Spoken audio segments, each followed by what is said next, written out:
Alright.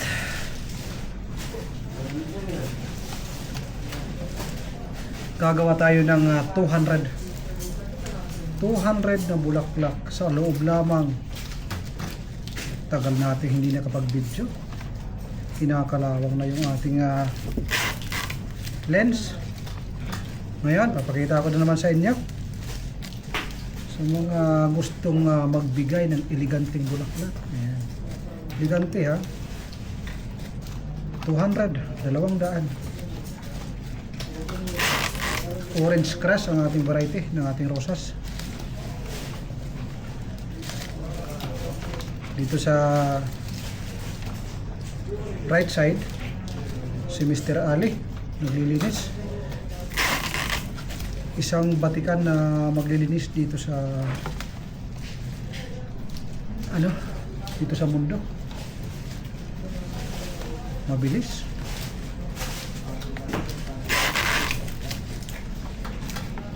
Nagmamadali ito ang customer na nag-order dito, kaya watch and learn. Ang haba ng ating bouquet, haba ng ating rose is 50 cm.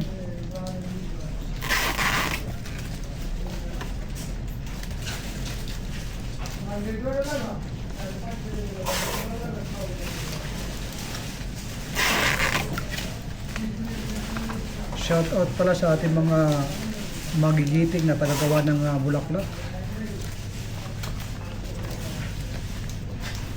Yung nasa left side ko is si paring Unes. Ang nasa likuran ko ay si paring Alger. Happy birthday. 34 bata 34 years old. Sumasahod yan ng 100. Walang halong biro. 6.9 and a half. Kami. Kaso naman, ang aming trabaho dito ay 100 na pagod din. Kaya 100 ang sahod. Oh.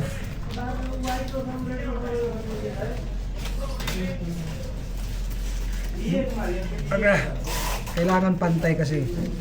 Yung aming trademark, yung aming dambuhalang bouquet, yung mga 200, 300, 400, 500 na mga bouquet, kailangan pantayan. Minadaling maglinis, bali-bali. Black filter nagano nito, linis. Pinang anuhan. Palinisan lang, ipangbalian man.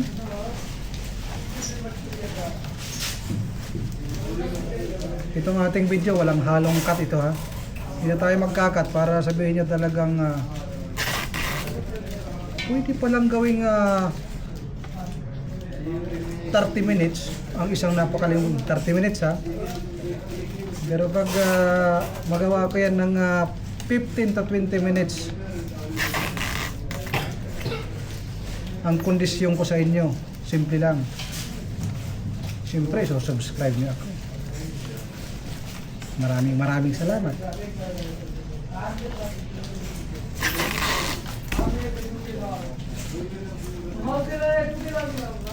Ang kagandahan sa mayroon naglilinis, tuloy-tuloy lang ang ating paggagawa. Kasi kung ako pa ang maglilinis nito, baka abutin ako nito ng isang taon. Ayan, may dumating na naman na deliver.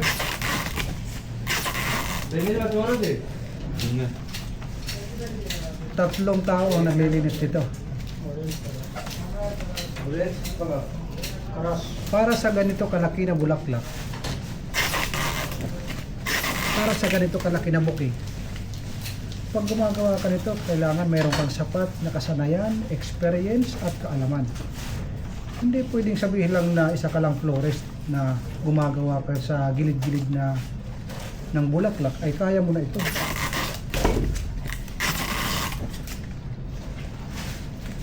Ang iba nga ay gumagamit pa ng floral foam, yung foam na tinutusukan para lang maipantay.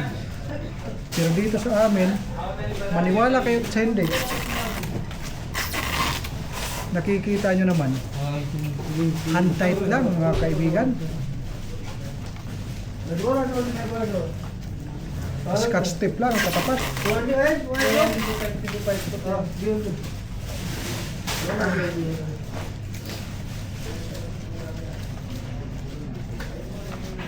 Kung mayroon sanang binigay na extra na oras, mas mainam at mas maganda ang resulta ng ating kalalabasan ng ating bouquet. Pero since urgent, nagmamadali ang customer, nag-awa yata ito. Gustong maibigyan ka agad. Kaya minamadali. Inuulit ko ang ating variety ng ating rosas, orange crush. At ang ating wrapping ay white triangle wrapping.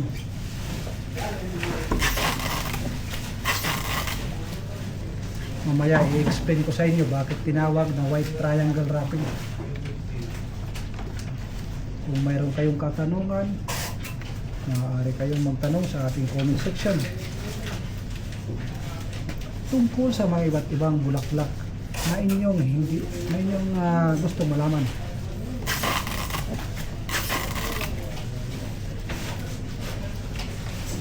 Kaliun lang bro.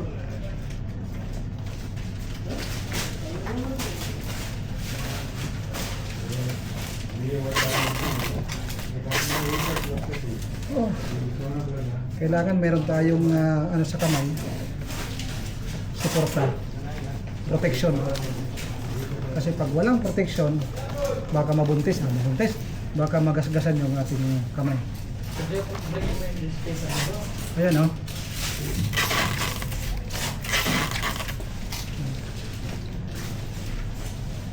Hindi nyo makita yung stem kasi nakatutok yung camera. Ang layo ng camera mula dito sa bulaklak is nasa 2 dangkal lang.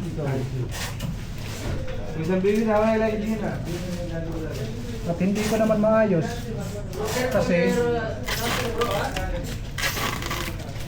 bawat minuto ay mahalaga.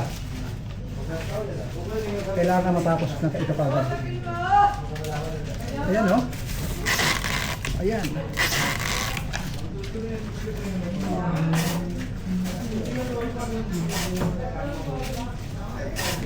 Kailangan pantay. Ayan. Bro, finish bro! No damage?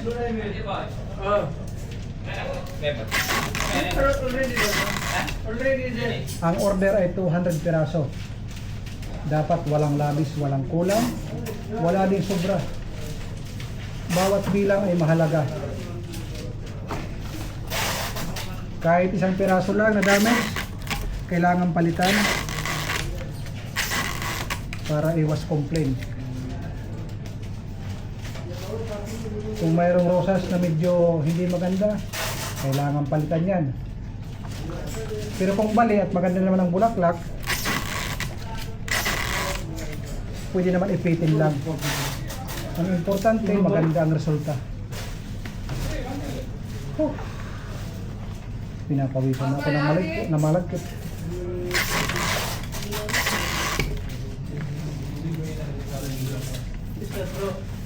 Give other.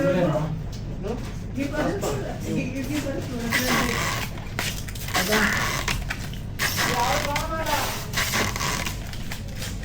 Kailangan mahigpit ang pagkatali. Pag nag-loose kasi ang tali, maaaring maging up and down yung pagkakagawa.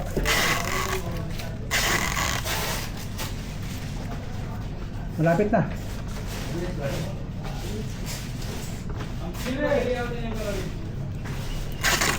Bro! Yeah. Kalas-kalas. Naubos ko yung isang scotch tape. No, kalas-kalas. Thank you so much. Hawakan pa eh. Tulad nito, balik. Ipitin ko lang yan.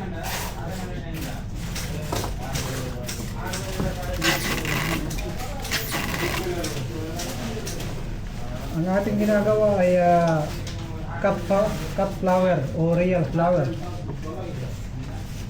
Hindi po ito artificial.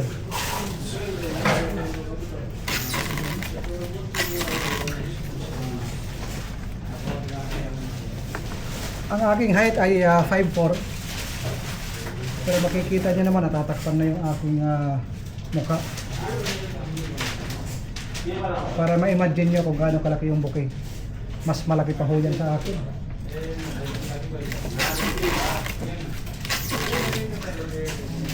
At yung nakikita nyo itong unan, kailangan yan. Kasi pag walang unan, masisira. Masisira yung ating mga rosas, yung petals.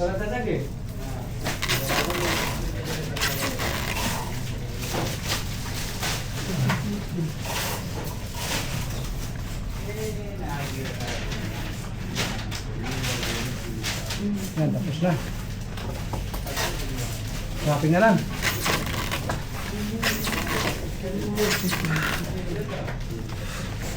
Ayan. Pagkatapos niyan, sumuha natin ng konti. Ayan. Kuha tayo ng isang scotch tape. Ganyan.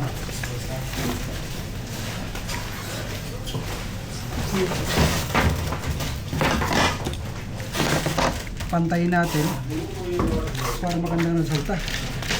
Huwag lang putulan ng sobrang ikli. Katamtaman lang.